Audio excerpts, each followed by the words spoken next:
Oke, di video kali ini saya ingin memberikan preview untuk 3 pertandingan yang hari Jumat akan bermain ya. Ada Persebaya Surabaya dengan Persikabo, lalu ada Dewa United dengan Persis Solo, lalu ada PSS Sleman dengan Persija Jakarta. Kita mulai dulu dari Persebaya Surabaya dengan Persikabo ya. Persebaya Surabaya di pertandingan terakhir belum memperoleh kemenangan sama sekali ya dalam 4 pertandingan terakhir. 2 kali imbang dan 2 kali kalah. Sedangkan untuk Persikabo dalam 4 pertandingan terakhir ini justru sudah mulai ada peningkatan. Di 2 pertandingan terakhir belum terkalahkan ya. Jadi Persikabo mungkin sudah secara perlahan mulai menemukan performnya. Lalu bagaimana untuk Persebaya Surabaya? Kalau saya bilang Persebaya Surabaya di masalah mental pemain itu sudah tidak ada masalah. Tapi menurut saya persoalan terbesar untuk Persebaya Surabaya yaitu di kualitas pemainnya sendiri. Yang pertama ya, pemain belum tentu bisa menjalankan skema yang diinginkan oleh Coach Aji Santoso. Ini terkait dengan permainan Bruno. Lalu yang kedua, jika Persebaya Surabaya bermain dengan formasi 3-4-3, artinya Reva Adi ataupun Nuri ataupun Jack Brown ya, kalau catur kan akumulasi. Ini harus memperhatikan overlap. Karena permainan Persebaya Surabaya kalau misalkan besok memakai formasi 3-4-3 itu harus memperhatikan sektor wingbacknya. Dan tentunya pemain sayap serangnya Persebaya seperti Bruno di kiri atau Yamamoto di kanan itu harus lebih masuk ke dalam. Karena pemain tengah Persebaya Surabaya hanya meninggalkan 2 pemain tipe box to box dan gelandang bertahan. Tidak ada gelandang serang yang murni. Ini kalau Persebaya Surabaya memakai 3-4-3. Jadi benar-benar mengandalkan sektor wingback untuk maju ke depan melakukan support. Bedanya kalau Persebaya Surabaya bermain dengan 4-3-3 itu lebih mengandalkan kreativitas di sektor tengah. Kalau kita lihat pemain tengah dari Persebaya Surabaya untuk pemain box to box dan gelandang bertahan itu saya kira nggak ada masalah, sudah memenuhi semua lah. Tapi persoalannya gelandang serang dari Persebaya Surabaya yang memiliki jiwa fight untuk berani membuka ruang itu hanya ada Song dan juga Tony. Sedangkan Song kan lagi belum bisa bermain ya dari kemarin. Dan juga Tony ya, Tony juga kemarin belum terlalu maksimal untuk bermain selama 90 menit. Mungkin kalau bermain menjadi super sub ya Tony bisa lebih bermain maksimal. Ya, ini kan karena pemain muda. Jadi lebih sulit menjaga kekonsistenan selama 90 menit daripada masuk sebagai pemain super sub. Ya, jadi kalau saya bilang bermain dengan 4-3-3, ya pilihannya di gelandang serangnya ini siapa nanti yang bisa membuka ruang. Jadi sebetulnya formasi 3-4-3 atau 4-3-3 itu kembali lagi tergantung dari pilihan pemainnya Aji Santoso. Mendukung nggak ke skema permainannya dengan formasi ini? Ya, 4-3-3 yaitu tadi overlap dari Reva Adi ataupun Jack Brown ataupun Nuri harus lebih maksimal. Dan Bruno, Yamamoto harus lebih masuk ke dalam. Jadi Reva Adi dan juga Jack Brown bisa lebih masuk melakukan overlap sampai ke jantung pertahanan lawan. Ini kalau 3-4-3. Jadi tugasnya Ripal atau Andre ya lebih ke menjaga pertahanan ya, lalu pemain box to box ya lebih membantu menyerang dan juga membantu bertahan. Jadi benar-benar nggak mengandalkan gelandang serang. Gelandang serangnya diganti dengan Bruno atau Yamamoto yang lebih masuk ke dalam. Ini sistemnya kalau 3-4-3. Tapi kalau 4-3-3 ya, nah itu saya kira ya Persebaya Surabaya sudah biasa. Cuma tinggal di gelandang serangnya aja nih pilihannya yang menurut saya ya sejauh ini hanya ada Tony kalau Song nggak bisa bermain. Kalau Valente dengan Alwi kalau menjadi pemain tengah yang ke depan ya ini dua-duanya sama-sama bagusnya memberikan end passing, bukan yang jiwa predator mengacak-ngacak pertahanan musuh. Ini ya, jadi ada plus minus dan tentunya besok lawan Persikabo ya kita juga harus waspada dengan permainan tengah dan sektor sayap. Persikabo juga di sektor tengahnya belum terlalu maksimal banget sebetulnya kemarin lawan Persita, terutama dari Yamazaki. Ya, kalau pemain sayapnya saya kira harus diwaspadai, terutama dari sektor kanan nanti. Varela ya, pemain Persikabo ini Varela bermain cukup bagus. Pedrinho juga kemarin menciptakan gol dan menjadi pemain terbaik di minggu ini. Ya, ini juga bisa menjadi bahan evaluasi atau waspadai pemain-pemain bintangnya Persikabo di sektor depan. Kalau pemain belakang ya sejauh ini Persikabo tinggal bisa menjaga konsisten atau enggak nih, karena kan dari kemarin selalu kemasukan ya. Jadi ini juga kita akan lihat. Jadi besok kita ketemu di video review. Persebaya Surabaya akan memakai formasi seperti apa, lalu pemain-pemain yang diturunkan juga akan seperti apa, mendukung nggak ke formasi dan skema dan juga sistem untuk dari Coach Aji Santoso. Ini kita besok bahas di video review. Dan untuk Persikabo ya kita lihat juga di sektor depan apakah tetap bisa konsisten, dan di lini belakang ini juga menjadi sorotan utama saya ya, karena Persikabo ya selalu kemasukan. Jadi besok kita ketemu di video review. Lalu next ya, kita ke Dewa United dengan Persis Solo. Ini dua tim untuk Persis Solo dulu ya. Ini berada di segmen papan bawah juga. Padahal kita tahu Persis Solo kalau dilihat dari kualitas pemainnya ya, sebetulnya ini bintang-bintang sebetulnya. Cuma memang di lini belakang saya kira yang penampilannya cukup bagus ya sejauh ini hanya Sutanto Tan yang menjaga di area pertahanan. Sisanya seperti Jaime kemarin melakukan blunder ya, penalti untuk Gustavo, belum di pertandingan lainnya juga sering melakukan blunder. Bardanca juga sama untuk melakukan transisi pertahanan berapa kali sering telat. Jadi memang untuk masalah penyerangan Persis Solo menurut saya nggak ada masalah. Tapi yaitu di sektor tengah dan sektor belakang ini yang selalu berapa kali menjadi titik lemah Persis Solo. Menurut saya faktor utama ya Persis Solo kenapa sekarang berada di peringkat segmen papan bawah itu karena pertahanannya dan pemain tengah kurang baik. Kalau dilihat dari produktivitas menciptakan gol, Persis Solo ini bagus. Kalau kita lihat dari pertandingan terakhir, Persis Solo nggak pernah absen nggak menciptakan gol. Selalu bisa menciptakan gol. Tapi kemasukannya juga tinggi di sektor belakang.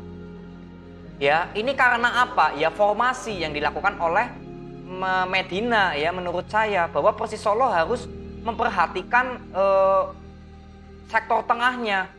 Ya, sektor tengah dari Persis Solo ini berapa kali sering telat untuk melakukan transisi pertahanan karena terlalu banyak memainkan pemain tengah yang cenderung menyerang. Ya contoh ya, kalau seperti biasanya ada Sananta, Roni, Rodriguez. Ini sudah 3 pemain depan. Lalu di pemain tengah ada Sidibe ataupun mungkin Fakih atau Irfan Jawari. Ini juga tipenya lebih menyerang. At least hanya meninggalkan Sutanto Tan sebagai pemain gelandang bertahan. Messi Doro ya lebih ke box to box.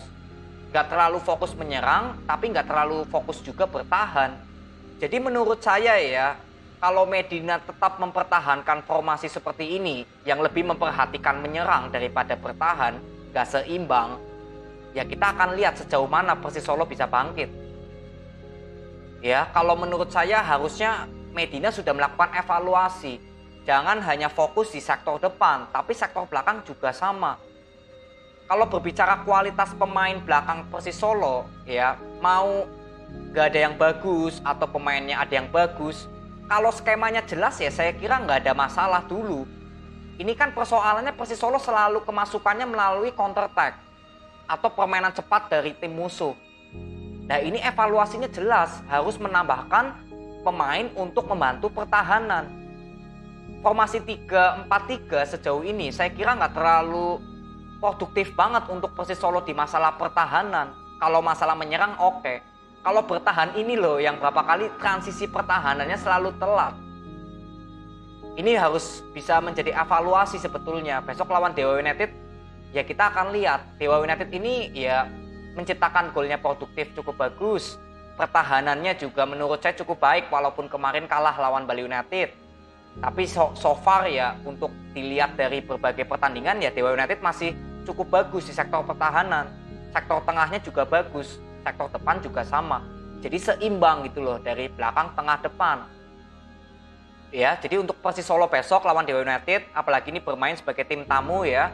Ya saya akan lihat apakah yang dilakukan oleh Medina sudah ada evaluasi belum untuk sektor pertahanan. Kalau sektor lini serang ya saya kira ya sejauh ini kan produktif ya. Walaupun kemarin lawan Arema harus menciptakan gol lewat penalti. Tapi sebetulnya peluangnya juga banyak. Jadi sebetulnya penyerangan Persis Solo sudah produktif. Ya tinggal di sektor belakang dan tengah. Ini yang besok kita akan lihat di pertandingan lawan Dewa United. Ya, kita akan review kembali dan saya berharap ya supporter Persis Solo bisa kawal terus ya dari pelatihnya sekarang Medina. Kalau seperti ini terus ya, tetap kekeh dengan formasi yang lebih fokus menyerang, ya kita lihat sekarang Persis Solo berada di segmen papan bawah ini. Padahal menciptakan golnya sudah produktifnya cukup bagus. Jadi sayang sekali gitu loh kalau sektor pertahanan justru nggak ada evaluasi sama sekali dari Medina. Ya, nanti kita ketemu di video review lebih lanjutnya untuk Dewa United dan juga Persis Solo. Lalu next ya, dari PSS Sleman dengan Persija Jakarta. Ini juga PSS Sleman kemarin harus tanpa menciptakan gol lawan Rans. Jadi saya juga sebetulnya menonton pertandingannya, tapi kenapa saya nggak buat video review? Ya karena saya lihat belum ada perkembangan dari pelatihnya ya, dari Mihail. Di sini lawan Rans kemarin kan Ricky Cawor bermain, Kesano bermain, Jihan Ayub bermain. Artinya memang di sini Ricky Cawor lebih bermain lebih ke depan. Ya, Esteban Vizcarra lebih ke sayap dan Kesano seperti biasa di sayap kiri. Tapi memang terlihat sekali bahwa ya seperti performnya Kesano yang masih terlalu lama membawa bola. Padahal pemain tengah dari PSS Sleman ini sudah terlihat berjalan. Ini yang menurut saya kembali lagi juga ke kualitas pemain sebetulnya. Gak bisa disalahkan sepenuhnya kepada Mihail ya. Karena perform pemain depan PSS Sleman, ya memang sejauh ini yang paling bisa menciptakan banyak peluang hanya di Ricky Cawor. Kalau Kesano lebih mengandalkan skill individunya. Tapi kalau berbicara dari kreativitas serangan, ya Ricky Cawor yang paling bisa lebih banyak memanfaatkan peluang menjadi gol. Di sini Yeven juga kemarin bermain ya di babak kedua menit ke 54 menggantikan Vizcarra. Jadi Ricky Cawor lebih digeser ke kanan sebelum diganti oleh Ricky Dwi. Itu juga terlihat Yeven juga sama, untuk produktivitas menciptakan golnya masih sedikit minim atau kurang. Ya ini tentunya harus menjadi sorotan utama ya. Mihail harus kembali lagi memutar otak bagaimana caranya ya PSS Sleman juga harus bisa produktif dalam menciptakan gol. Karena skemanya sudah berjalan. Ya, tapi kan seperti nggak ada hasilnya gitu loh. Kalau skemanya sudah bagus, tapi untuk menciptakan gol juga masih minim, ya kan? Kan saya sangat disayangkan karena kunci untuk kemenangan kan harus menciptakan gol. Nah, ini PSS Sleman menurut saya PR-nya tinggal di masalah pemain untuk menciptakan gol. Ya, dan besok lawan Persija Jakarta, ya secara permainan juga sebetulnya sama dengan PSS Sleman, lebih mengandalkan bola possession.